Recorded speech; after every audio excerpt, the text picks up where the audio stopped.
Rakeet mangaafa waan isaan bunna yaamuu dhiisaniif duruu buna wajjiniin dhunnaammoo maaliif na yaamuu dhiistaati jiitu rakeet mangaafadhaa qoe. Warra mana kana haadha jiitu ijoollee barreen kaakkaa jiru hin dhufee laata. Haadha dhaqqabaa noora na dhufu baga nagaan dhufta seenaa ooluma seenaa koo. Maali haadha dhaqqabaa koo sinuu nama aarii fakkaattu maali fuula guuraa dhuftanii har'ammoo ganama mana koo. Kottaa seenaa mana teenyee asomna naguma miti isin nagaadha. An naguma galata waaqayyo baga nagaa taatanii noora kottaa teenyee asomna. Nollee nagaadhuma nagaadha akkamatti naguma miti an nagaadha. Garuu waan ta'e aariin dhufe har'a. Haadha jiituu an kanan jedhu erga yoomi buna kophaa dhuguu jammartan sin garuu buna sammuna kana na yaamtanii beektanii numa na yaamtu dheessinii ganama waan na barsiistan maaliif na dhiistan garuu waan an balleessitu jiramoo rakkoo wayii jiramoo natti illee otoo himin akkamitti callistaati. Maali giifti koo waan jiru natti nimtu rakkoo jirummoo rakkoo yoo jiraatti nan sirreeffadha. Maalifan kophaa koo taa'ee haaraa dhaqee maalifan ishiitti nimu maalifan hin gaafadhu dheetuma narra ganamaan ka'eetu dhufe. Suma gaafachuuf hanga namaan ka'ee dhufe har'a. Yaa guddii koo yaa ijoollee bara kana yaada dhaqqabaa koo maal dhageessistaa har'a ganamaan. Jiituu dheengadda erge kaleessa erge mana hin jiranii jetti yeroo hundumaa dhufte. Intala jiituun jedhame kottam. Nii na himachuu dhufani kaayessa kun naqa wayyoo. Keessa kun naqa yaa rabbi. Kun ormeen na yaamaa jirti. Ormee dhufaan jira. Intala nanaati kaleef dheengaddallee mana hin jiranii warra dhaqqabaamtu mana hin jiran naan hin jenne. Akkanatti ollaana walitti na buustaati buna yaamedhe yeroon si erguu dhiiste dhufte too. Eessa deemte? Eeyyan armee dhaqeera garuu hin yaamne nu isaan hin yaamne sareen isaanii birree footti hidhamee jira saree guddaan tokko sanna nyaatadheen sodaadhee deebi'e. Anu hin yaamne saree sodaadheen deebi'e armisi sodaadheen immoo yaameera sin jedhe malee. Saree yoo sodaatte yaameera mana hin jiranii naan jetta. Kottu bayi ija koo fuudha iji koo si haadhamuun jedhuun talattiin nanaati diddeerta. Kottu deemi ija koo fuudha dafeem. Kunoo argitee haadha dhaqqabaa koo wajjin tala koo argitee miti kunoo akka kana jetti laal. Maalumaan godha isheen maal godhe naa wayyi. Ganaachi dhuftee saree sodaadhaaf kan ishiin deebitu garuu anatti immoo sareen sodaadhettee natti nimtu dhuftee mana hin jiranii naan jetti. Dhuguma seen amanee itti dhiisan argitan miti ree tola na komattu malee.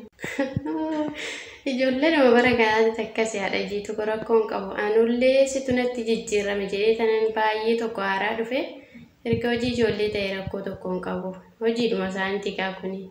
Sareen keenyas immoo dhuguma akka ibiddaan bakka akka maleedha beektaa baay'ee nama nyaatiin argu ijoollee baay'ee cicciniine samuuna kana. Kanaaf sodaatte ishiinis homaa rakkinaan qabu loliin sitti ilaallamu dhiisi bakkaadha jiitu ko. Anollee sumannatti jijjiirame dhiin baay'ee haara erguma haati jiitu jijjiiramte namatti hin jiru dheetanan bakka baay'ee tokko haaraa dhufeeyyuu. Dhugaa jirtu ergan baree ammasitti naaruu ganama yeroo ni dafu. Anuu dhufeen sillaala bakka rakkoon hin jiru isaatiitti dafistan beekaa. Anuu nan dhufoo fi nan dhufan ture garuu immoo isin dhumannatti jijjiirame jedheetuma dhiise bakka haari baay'ee naara keessa kootti. Ollaa dhimee zalaalamii wajjin buna dhumnutti natti jijjiirame dhiin baay'ee tokko garaa kootti aaraa ture. Garaa kootti saareen qabadhu immoo dhaqee dhuman dubbadhee baafadde deemuuf yaanuyyuu ka'eetu beektaa. Amma kanaafuu rakkoon qabu haadha koo. Atumti baganatti hin jijjiiramin malee inni kanaan dura darbe rakkoon qabu isa kana booddee anu sa'aatii eegeetan dhufa rakkoon hin jiru.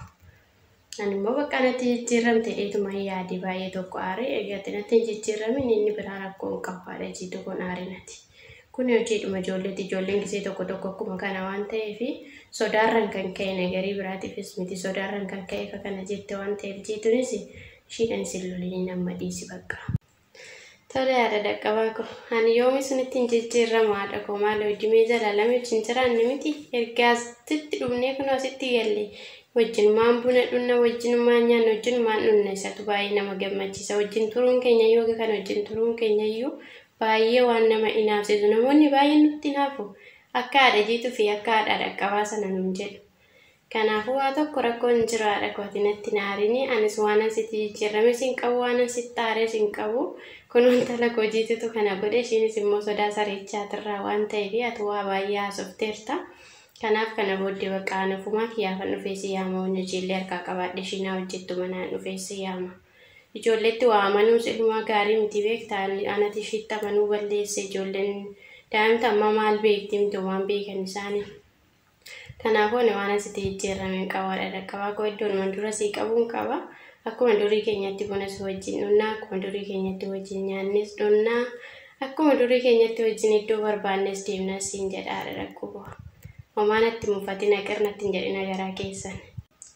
Tole haa ta'aadha jiitu koo tole. Dhuguma keessatti waa'ee naaffaa kanallee Dengada tokko haati tikisti takka dhuftee isin akkamatti wajjin jiraattanii ishiin waree namarraan fuutu oduu yeroon geesse dhaqe oduu akkana yeroon geesse dhaqee narraan fuutu isin akkamitti wajjin naasoftu akkamitti akka kana hunda wajjin turtanii dengada manaan ari'atteetti na kolfisiisaa turte.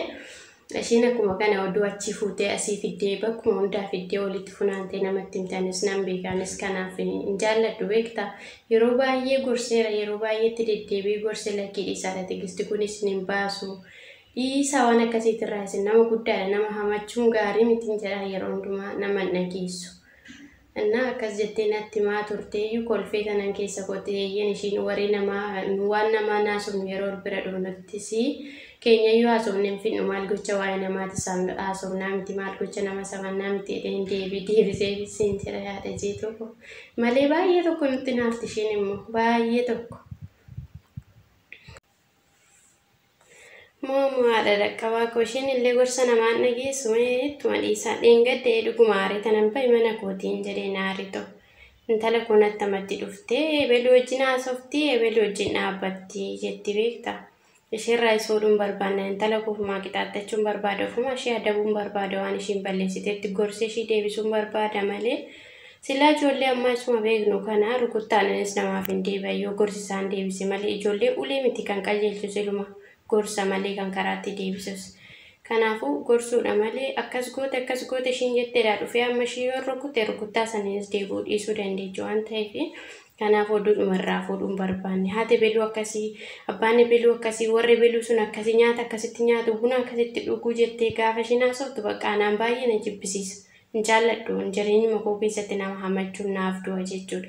Kanaaf baay'een itti aare yeroodhuma hundaa dhuftee natti miti lakkii dhiisee haadha tigisti kun gaarii miti lakki nama hamachuu kana dhiisee dheeni dadhabe nama nageessu naarti yeroo akkas jedhaniin kanaaf dheengaddammoo bakka na dhiisi mana kootiin haaf deemiin jedheenani. Maaliif beektaa nama taa'ee wajjiniin anis isa ishiin dhuftee natti hamattu sana waa'ee namaa fiddee natti himtu sana jedhee gaafan jalaa fuudhu anis hamattuudhuman ta'a wajjiniin kanaaf ishee waaqayyoon ta'a qajeelchu inni dhiisudha malee waan qajeelchu miti.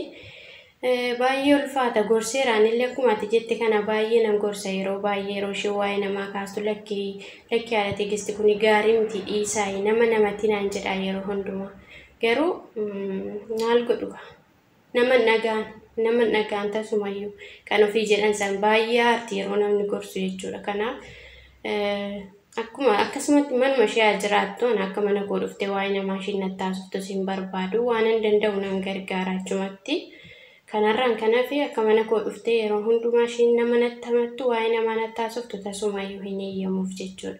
Maaliif kun gaarii miti nama hamachuun tasumayyuu gaarii miti waan ta'eef kanaaf gaarummaadhuma namaa yoo namni sun illee badaa ta'e waan nama sanarratti argansan waan namni sun qabu san afaanii baasanii yoo namatti himanii yoo nama gorsan gaarii ta'a malee haati beluu akkasii abbaan beluu akkasii ebeluun akkasii jechuun gongumaayuu hin ta'u jechuudha. Kun baay'ee waan nama aarsuu fi nama gaddisiisudha nama hamachuun jechuudha.